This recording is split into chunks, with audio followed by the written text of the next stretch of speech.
Bleacher Report gang, what is up? I'm Kurt Benkert back with another Monday morning quarterback episode. Now, we're in week 10 of the NFL, week 9? It's something crazy right now. And there is so much going on, it's absurd. We have quarterbacks rising, quarterbacks falling, teams that are seemingly already looking to the draft, and everything in between.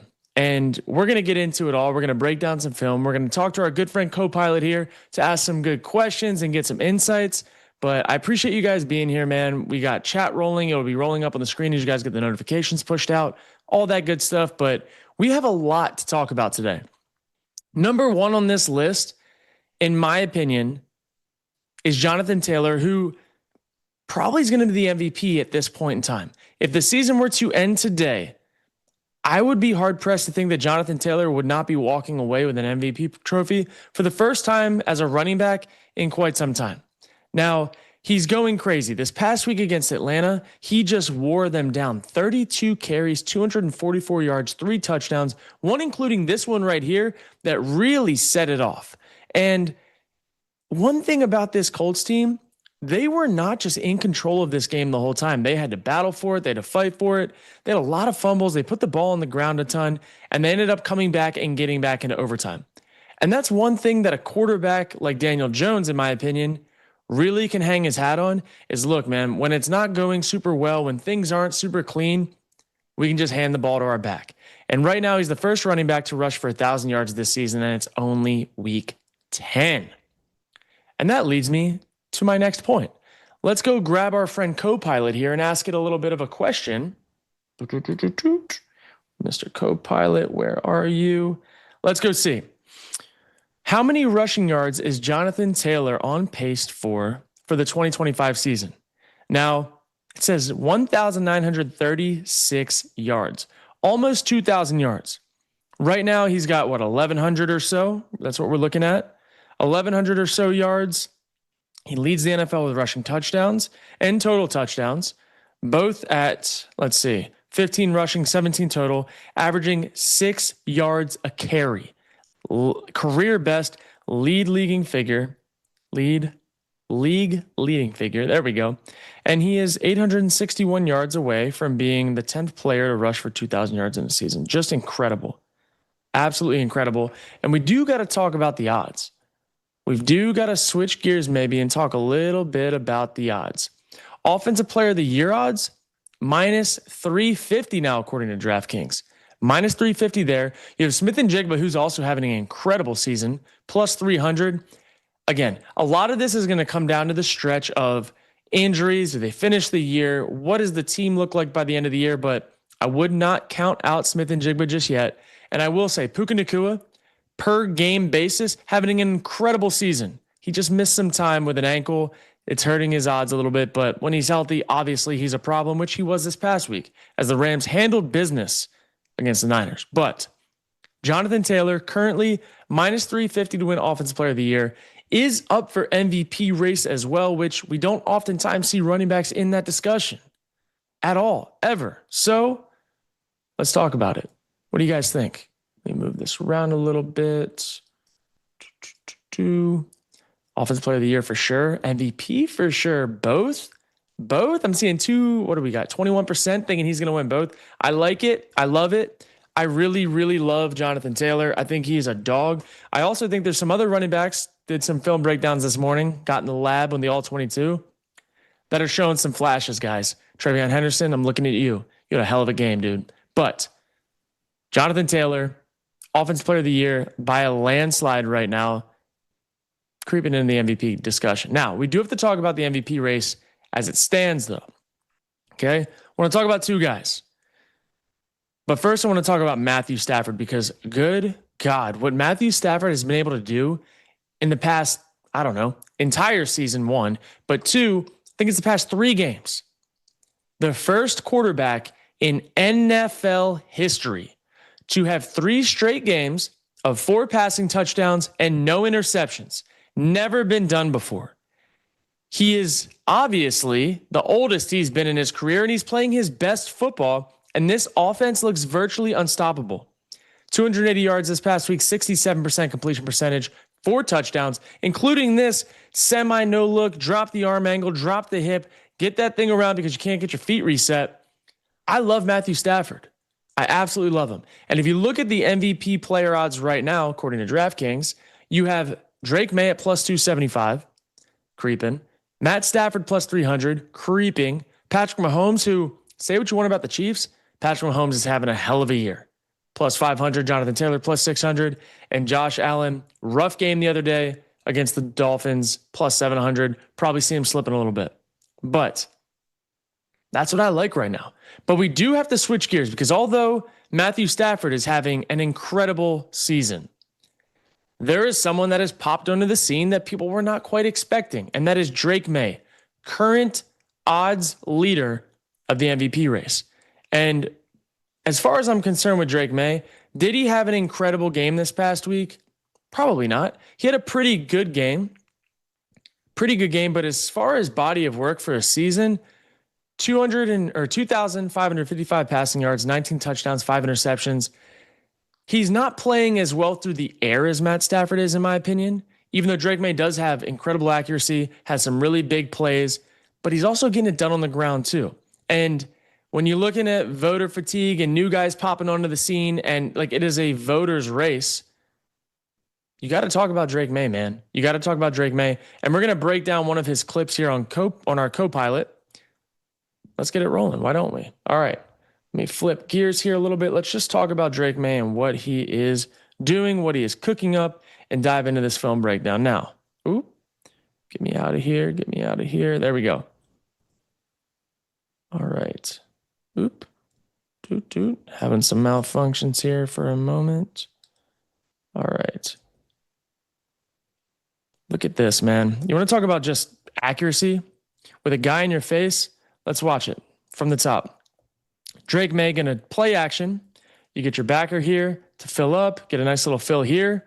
You've got tight end over here on a guy that can rush the edge. Okay. That's kind of where you're mismatched in protection. Now he's going to get hip tossed a little bit, and Drake Maye has a crosser. This is the stuff, guys. This is an MVP caliber play right here.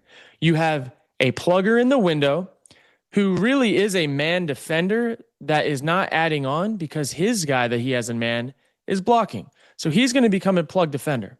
We have a races route or a crossing route right here that has to now get through a second window that Drake Maye was not accounting for. And all that at the same time, he has a guy about to smack him in his face while fading to the left and having to throw to the right. Now, we saw some incredible arm angles and drops to the shoulders and everything from Matthew Stafford, but look at this by Drake Maye. How he lowers it, flips the wrist while getting hit into the backside window and delivers a dime. Are you kidding me? This is the stuff from Drake Maye. That is why he's having a special year, and the probability of that play being successful with everything that happened, very, very slim. I want to watch this one more time because this was just art, guys. This was absolute art. Let's see if we can get it back. Here we go. Oh. There we go. But just schematically, guys, you got a 5-man rush. They bring one that 6. The 7th adds on. This guy, man, like just incredible. I could watch this by Drake Maye all day. How he gets his hips flipped around, gets hit, smacked, perfect ball placement. I love it. Drake Maye is a problem, guys. Drake Maye is a problem. And even though Matthew Stafford is having, I would say, a statistically better year when you're talking about touchdowns, the run that he's been on, taking care of the football, Drake Maye has those types of plays in the bag right now that are just incredible. So, I don't know, man. It's probably why Drake Maye is leading the MVP race right now. I see you guys in chat just hanging out, chatting around. If Barkley didn't win an MVP last year, then Taylor shouldn't win it this year. I can see that. Barkley had an incredible year last year. And I will say, like, it's quarterback award for the most part. Jonathan Taylor would have to probably do what he's doing now, do what he did last game for the rest of the season, break 2,000 yards by a ton, and need Drake Maye to fall off slightly, and need Stafford to fall off slightly. Like, if there's a quarterback playing near perfect, it's not going to be Jonathan Taylor's. We got a lot of questions rolling in chat now. Why is Dabble Showing and Bowen still employed? That's not for this show. But we do have to talk trade check-ins. Let's get to it. Now, we had Sauce Gardner, who, if you guys saw his interview, he had a hell of a week.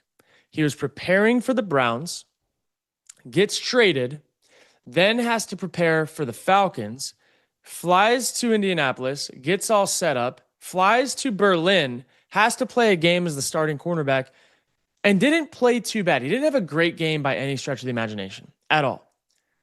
But he didn't do terrible. He let up one touchdown that was not like he was playing the guy man-to-man. He got confused on his zone. He overlapped, and the Falcons got him. They had a really good play call. It was like a post with a hitch with a wheel off the hitch to Drake London.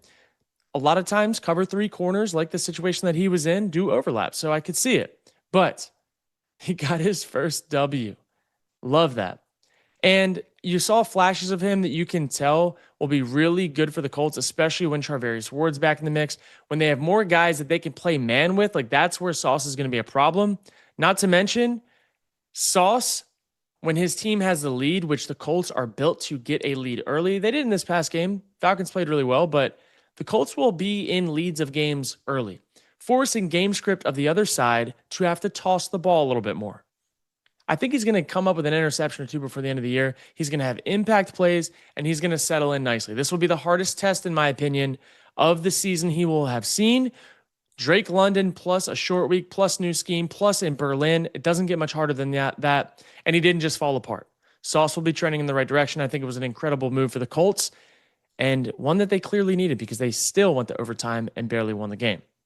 But I want to talk about Jakobi Meyers too.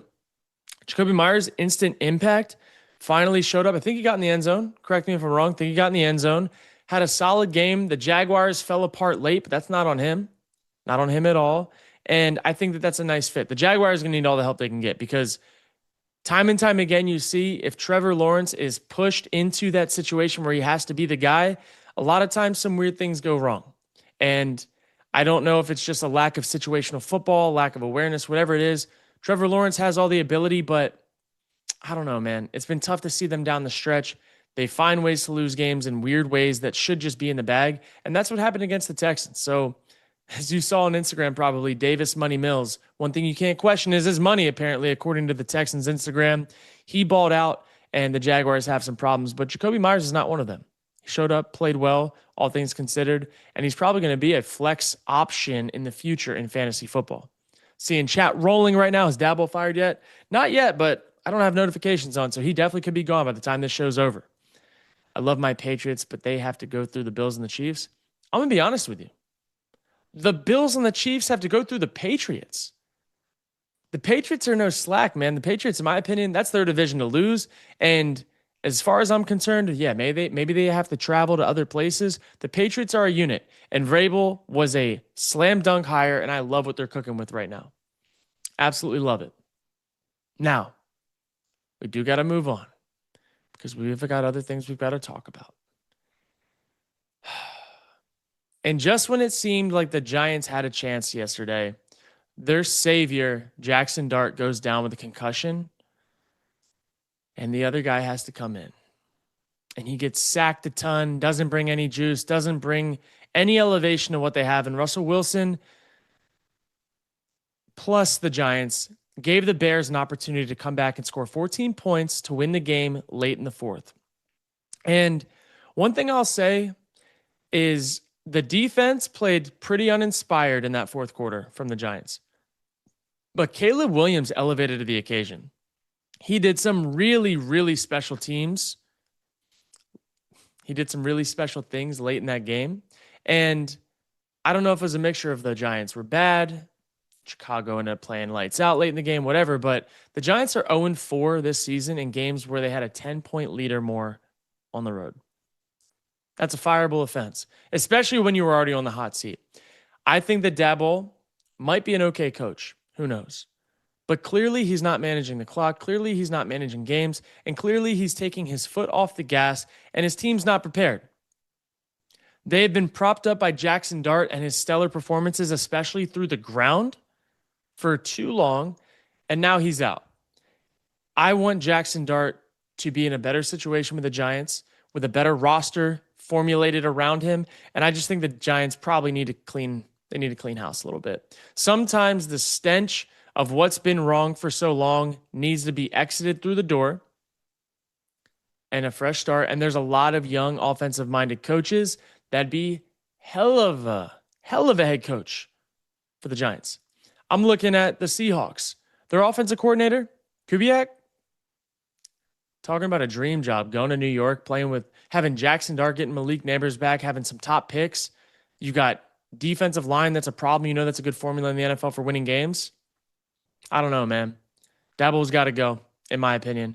Might be a nice guy, but there's a lot of nice guys that need changes of scenery, and maybe he needs to go back to just calling plays on an offense with a team that has it figured out, where he doesn't have to manage the whole game. Maybe that's his thing.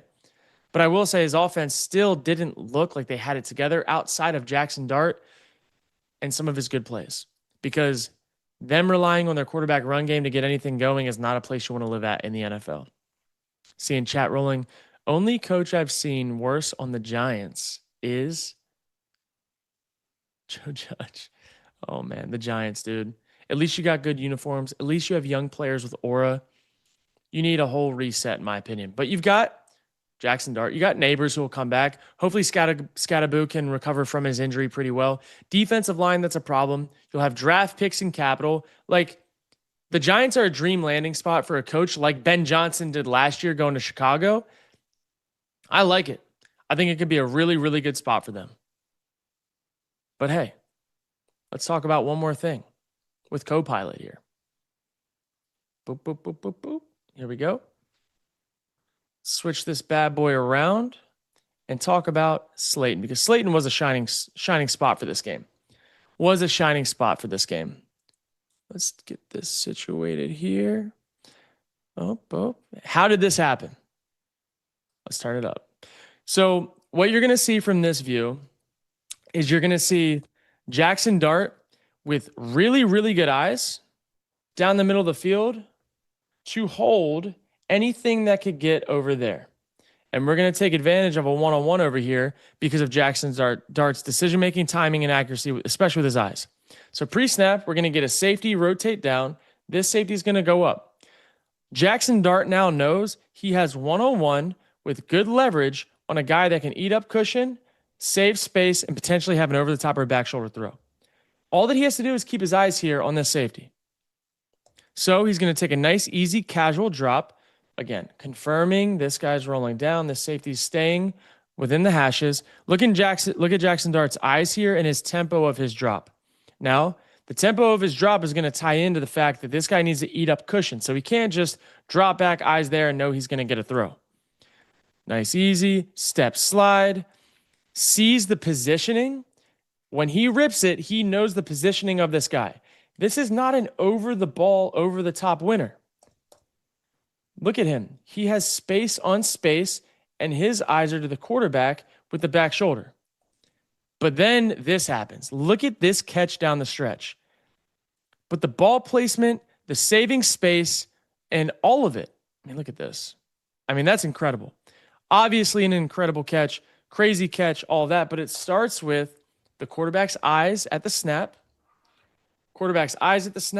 It starts with the receiver saving space. When I was in the league, we called it the red line. It's like a couple yards gap, an invisible red line that you'd run down to save space for a throw to be able to throw you outside. And good tempo. I love that. I think that the Giants have guys. They just aren't quite there yet. And it'd be a really good time for them to take an upgrade in the offensive play calling category with a new head coach. And I would not be shocked to see them clean house, get a new staff, and maybe give the keys to the Ferrari to a young head coach. A lot of bright ideas. But we'll get the chat. Thoughts on Breece Hall with the Jets. I got to talk to Breece last week. Obviously, some of that stuff went around social media. He really obviously wanted to get traded. Once they were cleaning house, getting rid of a bunch of guys, clear that the Jets were tanking. Breece Hall didn't let that distract him from going out and balling out. Breece, along with the special teams, is the only reason why the Jets won that game. They were terrible on offense. They can't throw the ball, could barely run the ball. They needed to get the ball in Breece's hands, and that's how they created explosive plays. It is what it is. But Breece Hall, incredible player. He's earning him money right now. One way or another, whether the Jets sign him to a really big extension and prove to him that they want to pay him what he's worth, or he goes and tests the open market, Breece Hall is going to get paid some money this offseason, and I'm excited to see what way it shakes out. Also, Lucas on YouTube, Drake Maye and the Patriots are good. They're going to win the division. Yes, I'm with you. Drake Maye and the Patriots are good. Their defense playing pretty well too. They're stingy. They're a stingy group.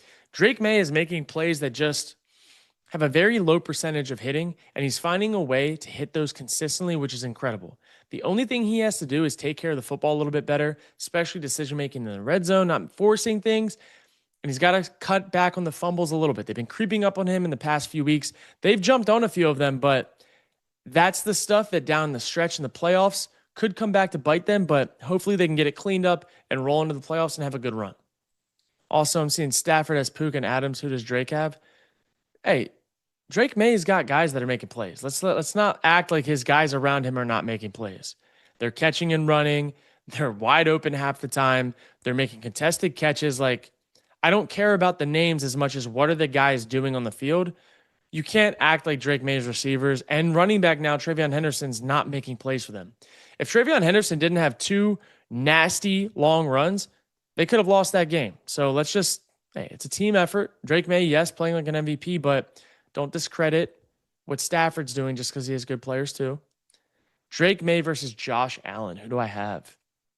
I'm taking Josh head to head. If I'm restarting a franchise, I'm taking Josh. I think his ceiling's higher. But right now, Drake Maye is playing better football than Josh Allen, and that's not wrong.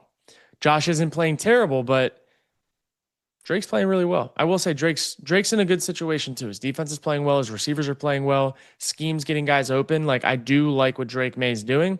Don't want to discredit him at all. I think Drake is playing phenomenal, but typically quarterbacks can play phenomenal when they have good things around them.